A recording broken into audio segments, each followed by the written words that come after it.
यक्षस्वरूपाय जटाधराय पिनाकस्ताय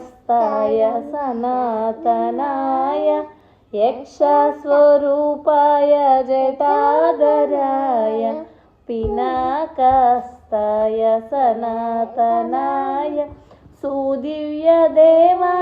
दिगम्बराय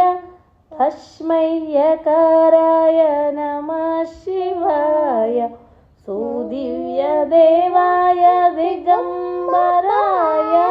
तस्मै यकाराय नमः शिवाय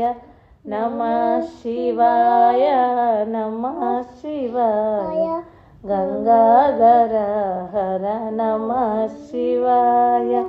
नमः शिवाय नमः शिवाय